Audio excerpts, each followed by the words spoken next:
गुजरे जमाने के मशहूर अभिनेता राजकुमार का असली नाम कुलभूषण पंडित था। वे पुलिस सब इंस्पेक्टर की नौकरी छोड़ फिल्म इंडस्ट्री में आए थे। राजकुमार मुंबई के जिस थाने में कार्यरत थे, वहां अक्सर फिल्म उद्योग से जुड़े लोगों का आना जाना लगा रहता था। एक बार पुलिस स्टेशन में डायरेक्टर बलदेव दुबे कुछ काम से आए। वे राजकुमार के बातचीत करने के अंदाज से काफी प्रभावित हुए और उन्होंने उनसे अपनी फिल्म शाही बाजार में बतौर एक्टर काम करने का ऑफर दिया। राजकुमार अपने एक साथी की बात सुनकर पहले ही एक्टर बनने का मन बना चुके थे, इसलिए उन्होंने तुरंत ही अपनी सब इंस्पेक्टर की नौकरी से इस्तीफा दे दिया और फिल्म का ऑफर मंजूर कर लिया।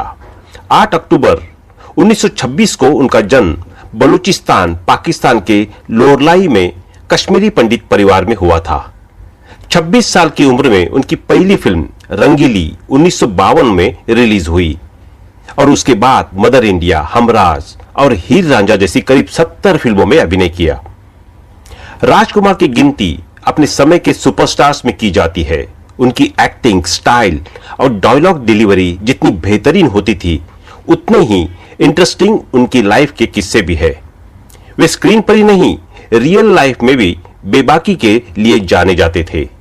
जानकारों का कहना है कि उनके बारे में यह फेमस था कि यदि उन्हें फिल्म के डायलॉग पसंद नहीं आते तो वे कैमरे के सामने ही उसे बदल देते थे।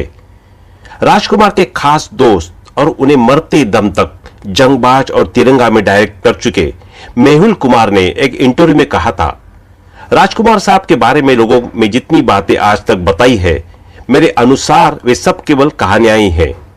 ये बात गढ़ने वाले उन्हें गहराई से पहचानते ही नहीं थे। मेरे साथ उन्होंने 3 फिल्में की, लेकिन तिरंगा में उनका जो जलवा दिखा उसकी बात ही अलग है। जब मैंने नाना पाटेकर और राज साहब के साथ तिरंगा स्टार्ट की थी, तब इंडस्ट्री के 90% लोग बोल रहे थे कि मेहुल भाई, तुमने तो ईस्ट और वेस्ट दोनों को साथ में साइन कर लिया, पता नहीं सेट पर क्या होगा। तिरंगा में इन दोनों के साथ आने की कहानी भी खूब है। राज साहब के रोबीले और अनुशासित व्यक्तियों की वजह से कई एक्टर दूर से ही हाथ जोड़ते थे।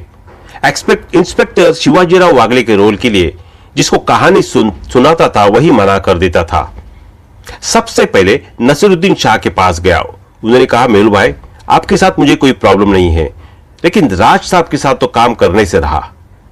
फिर रजनीकांत से बात की। उन्होंने कहानी सुनने के बाद कहा कि आपने किरदार को मेरा ही असली नाम शिवाजीराव दिया है, लेकिन मेहुल जी, मुझे की प्रॉब्लम है, राज साहब के साथ कैसे काम कर पाऊंगा? कुछ सेट पर टेंशन हो गई, तब क्या करूंगा? मुझे माफ कर दो। नाना को फोन किया, तब उन्होंने यह कहते हुए मना कर दिया कि मैं कमर्शियल फिल्में नहीं करता। मैंने उन्हें जैसे तैसे राजी किया और राज साहब को फोन करके बताया कि वागले फाइनल हो गया। उन्होंने पूछा, कौन कर रहा है? मैंने कहा, नाना पाटेकर। वे कहने लगे, अरे मेहुल, उसका दिमाग बहुत खराब रहता है, सुना है कि वह सेट पर गाली गलौज कर देता है। मैंने कहा, राज साहब, मैंने सारी चीजें क्लियर कर ली है, बस वो ये बोल रहा है कि राज साहब सेट पर इंटरफेयर करेंगे तब मैं सेट छोड़कर चला जाऊंगा।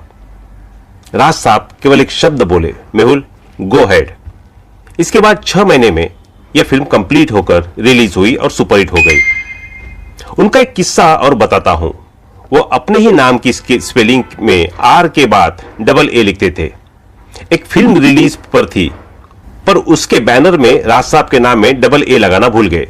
उन्होंने कहीं पढ़ लिया और अपने रोबीले अंदाज में प्रोड्यूसर को फोन करके कहा, जानी, तुमको मालूम नहीं, हमारे नाम की स्पेलिंग में राजकुमार नहीं बल्कि राजकुमार लिखा जाता है। अभी इसी समय बैनर चेंज करो। अपने नाम की तरह उन्होंने हमेशा राजकुमार जैसी जिंदगी जी। राजकुमार साहब बात करते हुए भी अपना स्टाइल नहीं छोड़ते थे। ये बात तो सभी जानते हैं कि उनकी मौत गले के कैंसर से हुई। बहुत हैरानी की बात है कि राजकुमार ने खुद को कैंसर होने वाली बात बहुत लंबे वक्त तक इंडस्ट्री में सबसे छिपा कर रखी। मीडिया में इस बात का तमाशा न बने, इसलिए ये बात सिर्फ राजकुमार और उनके बेटे पुरु ही जानते थे।